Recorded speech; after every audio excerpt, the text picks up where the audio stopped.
C'est l'heure du journal sur Congo 26 Télévision. Madame, Monsieur, bienvenue à cette édition dont voici les grands titres.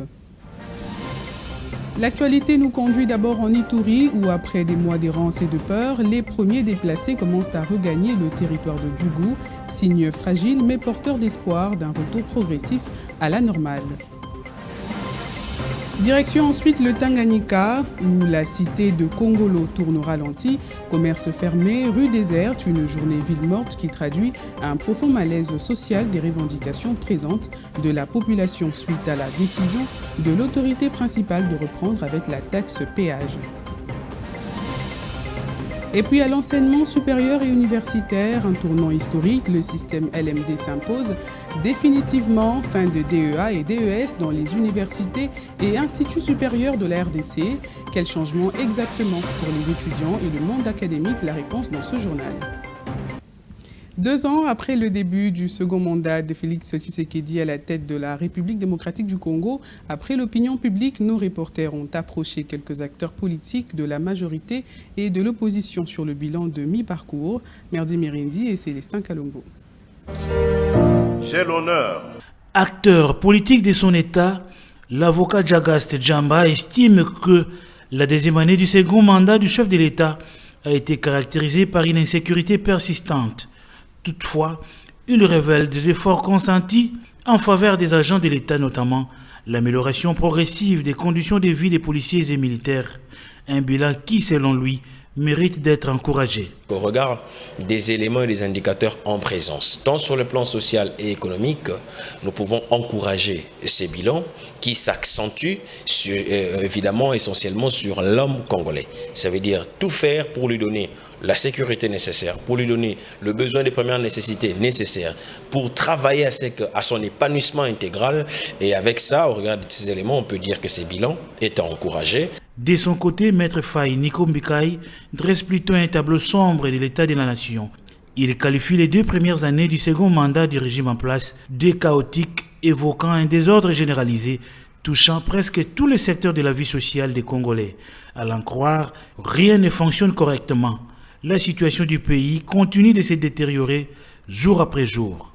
N'allez pas chercher les bilans ailleurs. Le vrai bilan, c'est ce que vous-même vous vivez. Aujourd'hui, on paye les agents et fonctionnaires à de quelle date? Sur le plan sécuritaire, l'insécurité judiciaire, l'électricité, le transport. Comment tous nos policiers n'ont pas de carte? Un bilan qui divise, à l'image des attentes encore fortes d'une population en quête de stabilité et d'amélioration des conditions de vie. Minerais stratégiques, milliards de dollars et rivalité géopolitique, Kinshasa passe à l'offensive et tend la main à Washington en proposant aux États-Unis une liste inédite d'actifs miniers publics dans le cadre d'un partenariat stratégique visant à rebattre les cartes du secteur des minerais critiques. Détail dans ce récit d'Aaron Kankou. Selon la presse anglaise, la RDC a transmis aux Américains une liste des grands projets miniers publics portant notamment sur le cuivre, les cobaltes, les lithium, l'or et d'autres minéraux critiques. Des actifs exclusivement publics non engagés dans des contrats existants et présentés comme conformes au cadre légal congolais. Cette initiative s'inscrit dans les partenariats stratégiques RDC-États-Unis signés en décembre dernier. Pour Washington, l'enjeu est clair. Sécuriser l'approvisionnement en minéraux essentiels et réduire la dépendance à la Chine, très présente dans les secteurs miniers du Congo. Pour Kinshasa, ce partenariat est vu comme un levier d'industrialisation, de création d'emplois et de diversification économique. Mais ces ambitions restent conditionnées à un facteur clé, la stabilisation durable de l'Est du pays. À terme, les autorités congolaises évoquent des investissements potentiels dépensant les 200 milliards de dollars avec des conséquences économiques et géopolitiques. Pour finir, il faut comprendre que sans sécurité ni climat de confiance, les investissements annoncés pourraient tarder à se matérialiser. La RDC se trouve donc devant un fait, transformer son potentiel minier en véritable levier de développement. L'ambassadrice de la République démocratique du Congo aux États-Unis, Yvette Ngandou Kapinga, est officiellement invitée à comparaître devant une audition du Congrès des États-Unis consacrée à l'accord de paix de Washington signé entre la RDC et le Rwanda. Cette audition est programmée pour ce jeudi 22 janvier 2026 devant le comité du Congrès américain sur l'Afrique. Selon la diplomate congolaise, l'audience sera l'occasion pour sa délégation de présenter la position de Kinshasa sur la situation sécuritaire sécuritaire dans l'est du pays qui demeure tendu malgré les efforts diplomatiques en cours. Bonne nouvelle en provenance de la province de l'Ituri, c'est le retour assisté mercredi des habitants de Nyamamba en territoire de Djougou après la stabilisation de cette zone du littoral du lac Albert par les forces armées de la République démocratique du Congo. Un retour qui intervient après la défaite de la milice de la CRP de Thomas Lubanga. La première vague des retournés a été accueillie par des autorités au cours d'une cérémonie organisée sur place dans la joie retrouvée. Reportage.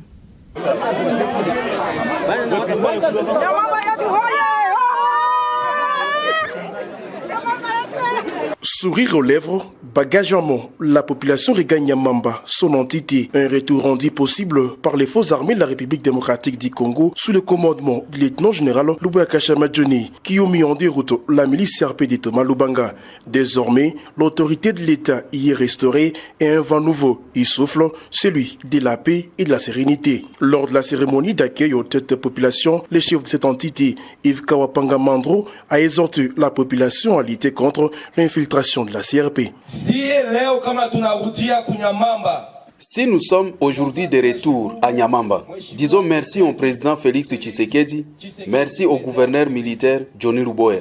Vous êtes aujourd'hui de retour à Nyamamba. Nous ne voulons pas des infiltrations. La personne qui ouvrira la porte à la CRP, même le diable, ne pourra pas les pardonner. À la population retournée à Nyamamba de saluer l'engagement des autorités et de condamner la barbarie de la milice CRP de Thomas Lubanga. Nous ne voudrons plus de la CRP car ils ont tout détruit. La vie était devenue un calvaire. Nous disons merci au gouvernement pour ce retour. Et c'est à nous de travailler maintenant. Pour rappel, c'est par cette contrée que la milice CRP de Thomas Lubanga a tenté de déstabiliser la province, mais s'est bité au rouleau compresseur des forces armées de la République démocratique du Congo qui lui ont infligé de lourdes pertes dans la région. D'où, aujourd'hui, les drapeaux congolais flottent de nouveau comme Filika dans le chefferie de Mambisa. À quelques semaines de la tenue de la conférence des gouverneurs prévue dans la province du Kwilu, une séance de travail a eu lieu mercredi 21 janvier à la primature entre une délégation de cette province et le directeur de cabinet adjoint de la première ministre afin d'évaluer les travaux de réhabilitation des infrastructures locales. Trésor Corneille-Tambi pour le compte-rendu. Ces travaux lancés en marge de la tenue de la 13e conférence de gouverneurs démontrent une nouvelle tournure dans la province du Kwilu.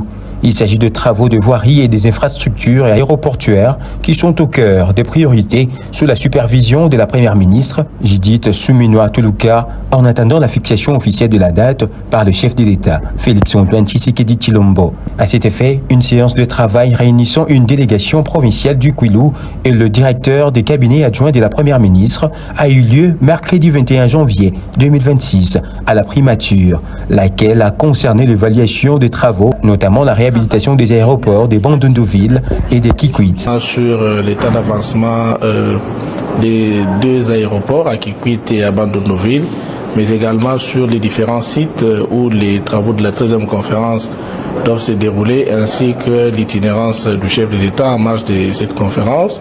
Il y a quand même quelques travaux préliminaires, quelques travaux qui permettront que la conférence va se tenir, mais la société qui a reçu le marché de la part du gouvernement va poursuivre des travaux.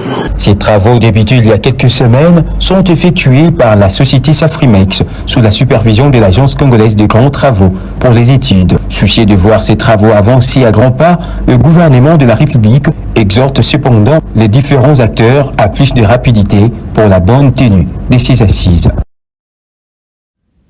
L'appel à la ville morte lancé par la société civile du territoire de Kongolo dans la province du Tanganyika a été respecté par la population locale. Cette inactivité lancée pour 2 jours est faite pour contester la réactivation de la taxe de péage routier dans ce territoire. Détail avec Trésor Corneille-Tambi. Ceci est une preuve de l'appel à la ville morte lancé par la société civile de Kongolo pour contester la réactivation de la taxation des péages routiers dans ces territoires. La ville morte qui était décrétée par la société civile Kongolo. sommes dans le marché central de Kongolo. Activité socio-économique paralysée, laissant ainsi la population dans la psychose totale, cet appel à la ville morte démontre une fois de plus la maturité de la population locale à manifester pacifiquement face aux actes qu'elle considère inacceptables. Signalons que cet appel à la ville morte est intervenu après un autre tenu il y a 2 jours à Kalemi, chef-lieu de la province du Tanganyika. Enseignement supérieur et universitaire, la ministre de tutelle, Marie-Thérèse Sombo, annonce la fin définitive de l'organisation des DES et DEA, diplômes d'études approfondies et diplômes d'études supérieures, dans le cadre de la réforme LMD et de la mise en place des écoles doctorales. Par conséquent, les étudiants déjà inscrits en DES ou DEA peuvent soutenir leur mémoire au plus tard le 31 juillet 2026. Après cette date, aucune soutenance ne sera acceptée et aucune nouvelle inscription en DES, DEA n'est autorisée. Cette mesure est exceptionnelle et ne fait pas du DES, DEA un diplôme final. Les étudiants qui ont déjà soutenu leur mémoire peuvent s'inscrire en doctorat jusqu'au 31 mars 2026. Ceux qui n'ont pas encore soutenu doivent le faire avant fin février 2026 pour y être inscrits en même année. Depuis 2 ans et demi, l'avenue Yolo semble être dans les oubliettes. Cette voie principale dans la municipalité de Kalamou se dégrade du jour au jour dans son croisement Yolo Médical et l'hôpital Bondeko, un état qui doit interpeller la conscience des autorités. Rebecca Kalonda a fait le constat. C'est depuis plus de 2 années que l'avenue Yolo connaît une dégradation sans arrêt. La situation semble ne pas attirer l'attention des décideurs alors que cette artère constitue une des principales voies publiques du quartier Mososo, un coin de la commune de Limete jeté dans les oubliettes. 2 grands trous coupent la chaussée en morceaux, occasionnant du coup des embouteillages monstres et accidents routiers fréquents. Un chaos décrié par ses conducteurs. Tout ça, tout justement, dans Yolo Médical, na Bongolo. Ce qui est tout justement vers au moins cette mairie, à Bondeko Koti, au moins cette mairie. Nzelo yo, bande Bukama, oda ça fait 2 ans et demi. Mais nous basim bien côté. Tout le monde, Mozamboka, abisi mbongo basa banzela. Mais na moni basa mingi dans l'université. Mais on va comité. Après on va comité, mais tout le monde qui dernièrement OVD, ayes ma banga boakia. Pour être sérieux, ma banga boaki. Et tout le monde a piné, nous trouvons Kangama. À droite, très bien zate. Mais c'est au Senga. À droite, nous allons passer la biso. Parvenir à destination via Yolo Médical, soit Bongolo, c'est toute une gymnastique obligatoire pour les usagers de l'avenue Yolo. Il leur est recommandé de faire une quai afin d'éviter de s'enfoncer dans les grands trous. Fin de cette édition, revoici ses principaux titres. L'actualité nous conduit d'abord en Ituri où après des mois d'errance et de peur, les premiers déplacés commencent à regagner le territoire de Djougou, signe fragile mais porteur d'espoir d'un retour progressif à la normale. Direction ensuite le Tanganyika où la cité de Kongolo tourne au ralenti, commerce fermé, rue déserte, une journée ville morte qui traduit un profond malaise social et des revendications pressantes de la population suite à la décision de l'autorité principale de reprendre avec la taxe péage. Et puis à l'enseignement supérieur et universitaire, un tournant historique, le système LMD s'impose définitivement, fin des DEA et DES dans les universités et instituts supérieurs de la RDC. Quel changement exactement pour les étudiants et le monde académique vous avez été fixé dans ce journal. Merci d'avoir suivi ce journal et bonne soirée à toutes et à tous en compagnie de la chaîne de l'Unité nationale.